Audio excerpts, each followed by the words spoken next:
Abel Gray didn't go to Iron Hollow for anything but salt, bullets, and to be left the hell alone. But on that blistering noon, the town square was hotter than usual, as if the devil himself had parked his chair beside the auction block. He meant to walk past it, but something a whisper, a chill, a ghost made his boots stop dead. They were selling her, a human being, wrapped head to toe in a burlap sack, tied like livestock. Not even a name. No backstory, just found near Black Ridge. The auctioneer grinned, oily and proud. $2, and she's yours. Laughter burst from the crowd like vultures squawking over a carcass. Someone shouted, "Bet she's got the pox!" Another chimed, "Too ugly for daylight." Abel's fist clenched so tight the rawhide cracked in his palm. 5 years of silence. 5 years of building fences not to keep others out, but to keep the grief from leaking in. And now this? No one raised a hand. Not a soul. Until Abel spoke. $2. The crowd froze. The ghost had spoken. The hermit had bought a sack of trouble. But what no one saw, not even Abel himself, was that buried beneath that coarse fabric wasn't just a woman. It was the reckoning. She didn't flinch when he untied her. She didn't speak. But he could feel the weight of her rage, of her story pressing against the seams of silence. And as they walked back toward his ranch, one dragging the past, the other carrying it, something shifted in the dust. If this part hit you like it hit Abel, drop a 1 in the comments. And if you're wondering why a man who buried his voice for 5 years just broke the silence, keep watching. The sack isn't the only thing about to be torn open. ID dead. She didn't speak for the first hour of the ride back. Not a word. Not even a whimper. Abel Gray could hear only the quiet drag of her feet across the dirt and the occasional tug of the rope still loosely tied around her wrists. He hadn't meant to leave it on. He just didn't know what to do with his hands, or his heart, or this strange, silent figure behind him. Back at the ranch, the wind had picked up. The cabin stood stoic against it, like a gravestone, weather-worn, lonesome, half buried in tall grass. When Abel opened the door, he paused. For 5 years, no one had walked through that threshold but ghosts and dust. Now he was holding the door open for a woman who wouldn't even look up. She stopped at the edge of the porch like it was a trap. Her breath hitched.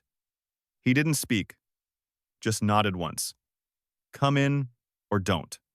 The choice, for once, was hers. She shuffled in, stiff, disoriented like a deer, with a bullet still lodged in its ribs. Abel poured water from the clay jug. He sliced bread, laid it out, Saturday in his chair, and waited. It was near midnight when she finally moved. The hood came off slow, trembling hands working at the knots, like she expected them to bite. The sack dropped to the floor, landing with a soft thud that echoed like a cannon in the tight wooden room. She was young, younger than he expected, but her face carried the weight of 3 lifetimes. Her left cheek had been split open once, long ago, and never healed right. The scar was a river of twisted flesh running from her eye to her jawline. Her hair hung in ragged chunks, chopped like someone had tried to erase her femininity. But her eyes, God, her eyes were black glass, dead, not from weakness, but from too much seeing. My name, her voice cracked, rusted from disuse, is Mara Vale.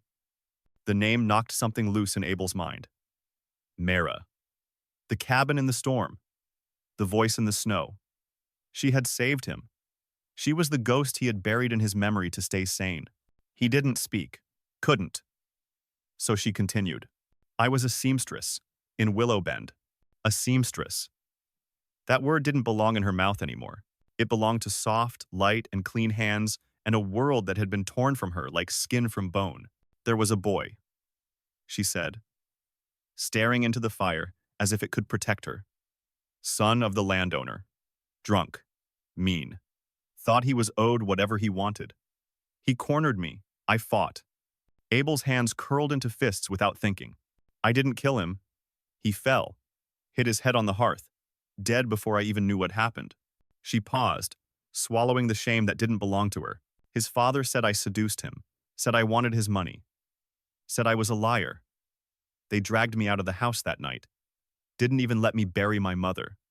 She died 2 weeks before. She touched the scar like a reflex, as if it still burned. They heated a poker in the fire. Held me down.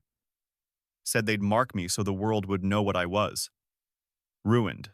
Abel rose slowly from his chair. Not to scare her, just to move. To keep from shattering. He turned away, his jaw tight, his breath short. They didn't kill me, she said, the firelight painting her face in shadow and flame. But they made sure I'd wish they had. Then they sold me to a trader out of Bitter Hollow. I stopped counting the hands I passed through. Myra blinked, eyes dry. She had no tears left. Just names carved into her memory like tally marks on a prison wall. One man had broken her ribs for spilling coffee. Another made her kneel beside his bed every night and thank him for not hurting her worse. One sold her for a gun. One didn't even speak, just pointed. I escaped 6 months ago, she said, voice low now. Killed a man to do it. First time I'd ever raised a knife in my life. I was already dead, so I figured it didn't matter anymore. The silence that followed wasn't empty. It was dense. Charged.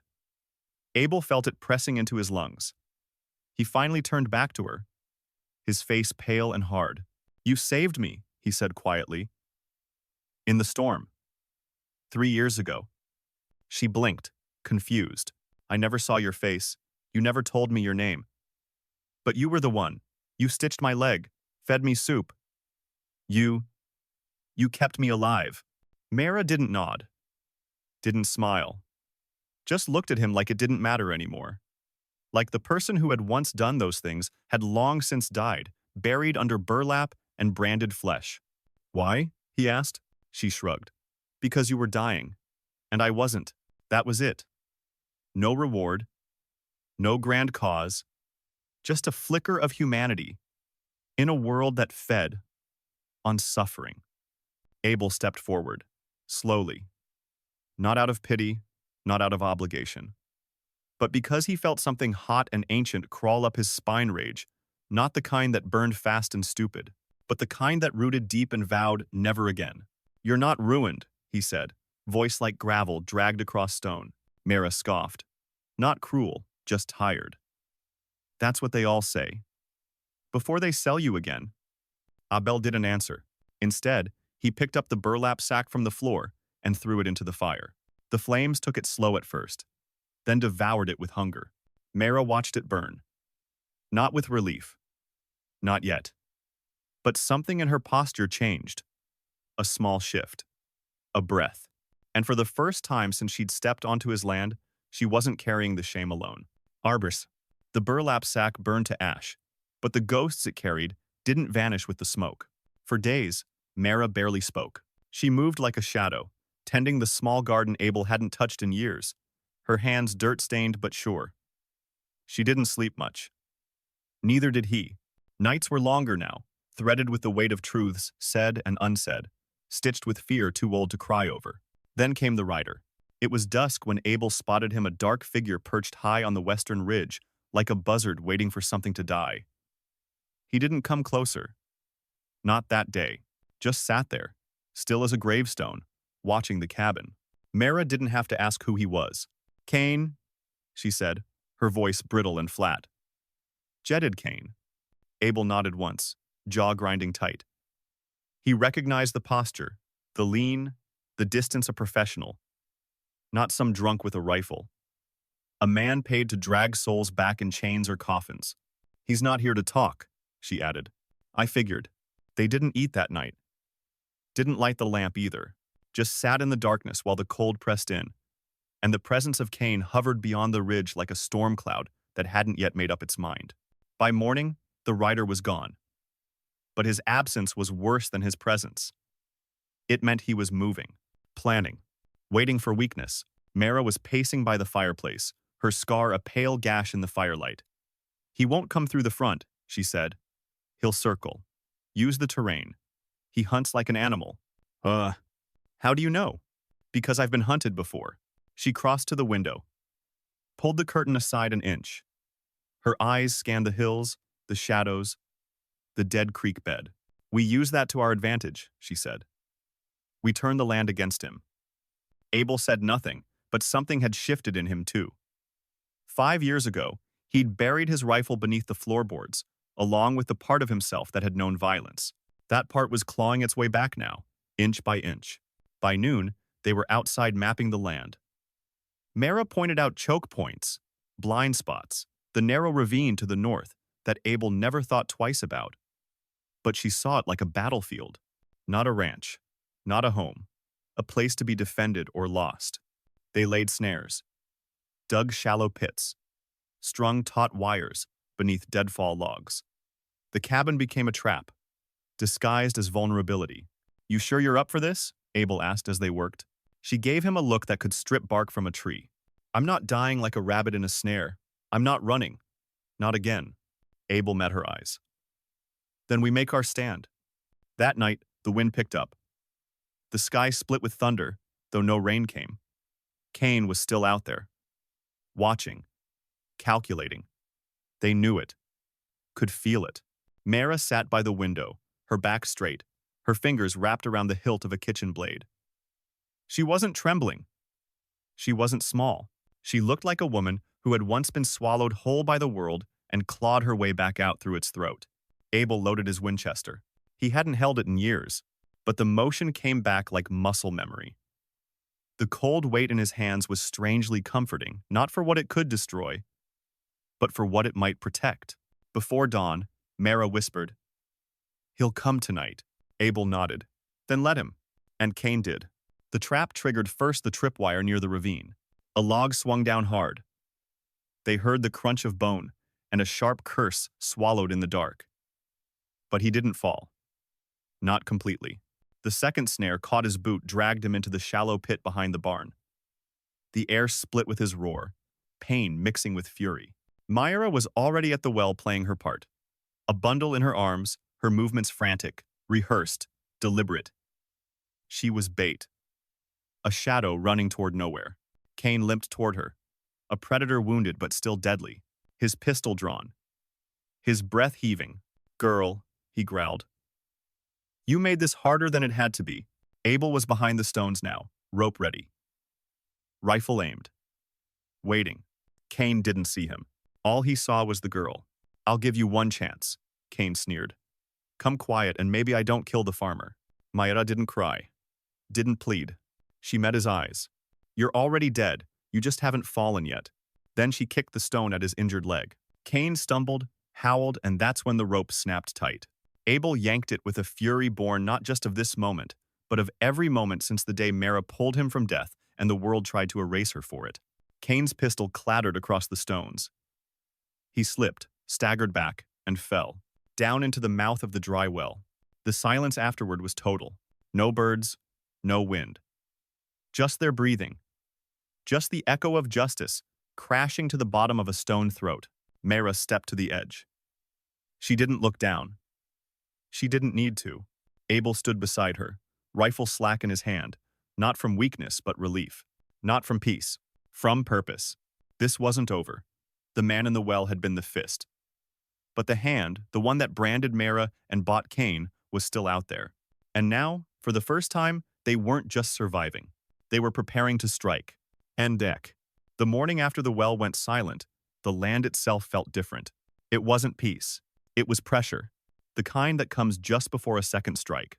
Myra stood over the well with the same cold intensity of a soldier who knew the battle had only just begun. Her eyes didn't hold triumph. They held calculation. Cain was only a symptom. The disease still sat high in Willow Bend, wearing polished boots and carrying deeds signed by men who never lifted a shovel. "We need a witness," she said quietly, staring out toward the east.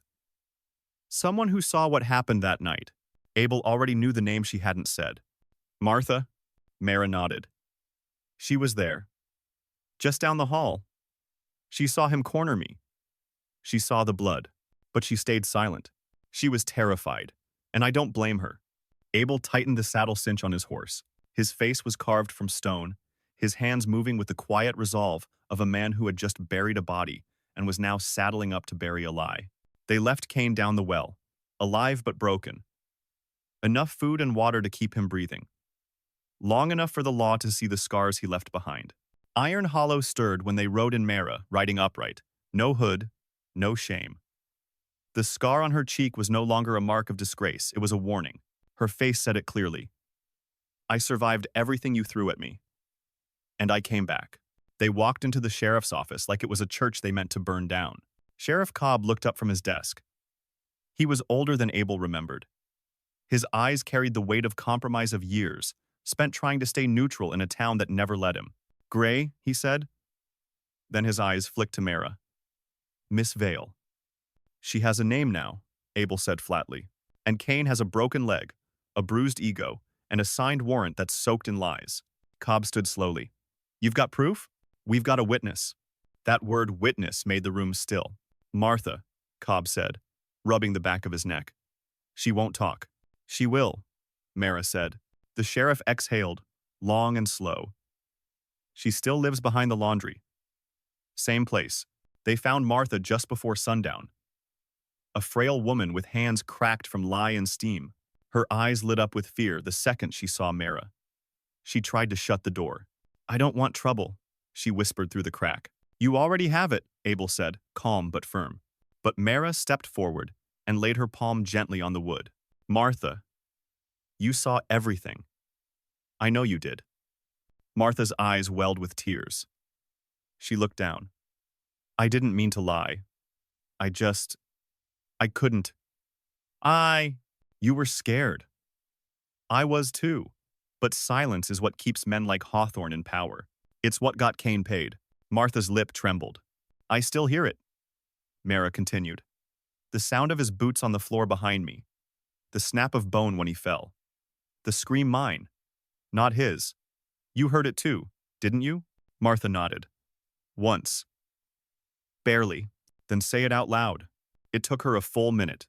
Then her voice came, dry and cracking. I saw him grab you. I saw you fight back. I saw him fall. I saw his father come. And I saw what they did after. And just like that, the lie cracked. Inside the sheriff's office, Martha repeated her story. No drama, no grand speech, just the simple, halting truth of a woman who had kept quiet for too long. Cobb listened, then picked up the signed warrant from Kane's bounty. He held it to the lamp, watched the firelight dance across the rich man's name at the bottom, and then he tore it. Once, twice, until it was nothing but paper dust. The bounty's void, he said gruffly. And if Hawthorne wants to argue, he can come down from his mansion and bleed like the rest of us. Mara didn't smile, but her shoulders dropped. Just slightly. Outside, the town had gathered. Word travels fast when power shakes. They saw Kane tied, limping, humiliated, brought in like a failed sacrifice. They saw Myra standing tall, no veil, no rope, no chains. And they saw Abel Gray no longer just the silent man from the edge of town, but the one who dragged justice back from the desert. For the first time, people didn't look away from her scar. They looked her in the eyes and held.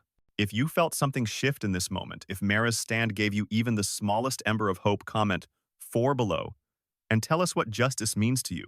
Your voice makes these stories live longer than any bullet ever could. The sec.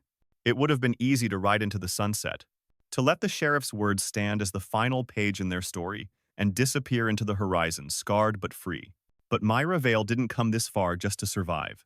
And Abel Gray, once content to die in silence, had tasted what it meant to fight back and win.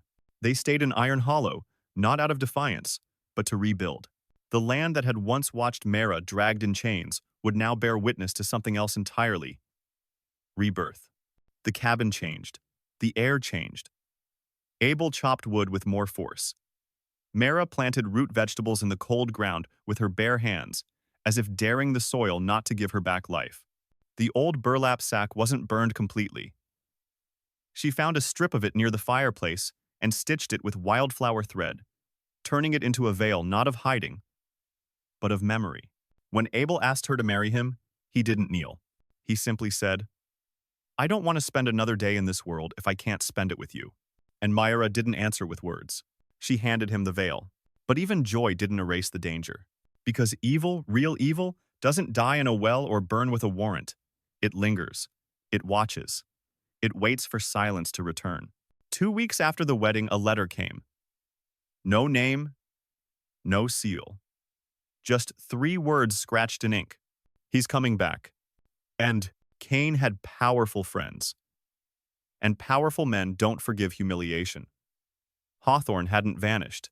He was simply moving in shadows now, using the law and the land and his money like poison, slipped into the town's well. Abel and Mara knew what that meant. Iron Hollow would never be safe again, not unless they made sure no woman would ever be sold in that square again. No man would ever buy silence with fear again. No girl would ever grow up thinking her name could be taken from her and replaced with a price tag. And so, they didn't run. They built. They opened the cabin door to others, women with scars, boys who ran from belts, girls who had been told their voices didn't matter. The ranch turned into something unspoken, but sacred. A place you went when the world told you you didn't belong anywhere else. One by one, survivors came. Some stayed. Some kept riding. But all of them left pieces of themselves behind, names carved into fence posts, songs sung into the rafters. And Mara, who once couldn't say her name out loud, became the woman who whispered strength into others, not by preaching, but by standing. By holding a coffee cup out with steady hands. By showing her scar and never explaining it. This wasn't justice written in ink. It was justice grown in dirt, forged in fire, and held together by calloused hands that refused to let go. Abel, once a ghost of a man, stood beside her not as her savior, but as her equal. He had learned the greatest act of love wasn't protecting her. It was believing her. Listening. Following when she led, the ranch didn't erase their pain, but it transformed it. And when the next threat came, and it would, they'd be ready. Not just with rifles and traps, but with truth, with community, with something no lawman or bounty hunter could ever break. A home chosen, a name reclaimed, a future demanded. If this story reminded you that scars can become symbols not of shame but survival, drop a 5-inch the comments. And if you believe justice is something we build, not beg for, stick around. This isn't the end of Myravale. It's just the beginning of something much bigger. The story of Myravale and Abel Gray teaches us that survival is only the beginning and that healing demands more than time. It demands truth, rage transformed into resolve, and the courage to reclaim what was stolen. Identity, dignity, and voice. Mara wasn't saved by a man. She saved herself the moment she chose not to run again. And Abel, once buried in silence, found purpose not in rescuing her, but in standing beside her as she reclaimed her name. Their scarred pasts weren't erased. They were confronted, honored, and woven into something stronger than justice. Community. The lesson is clear. Silence protects the powerful, but stories break their grip. We cannot wait for the world to make us whole. Sometimes, we must become the builders of our own sanctuary, the truth tellers in a world that trades in lies. Even something as small as a piece of burlap, once used to dehumanize, can be transformed into a wedding veil, not to hide behind, but to wear as a crown of survival. This tale isn't just about the Old West. It's about us now, about refusing to let our pain define us, and daring to make it sacred.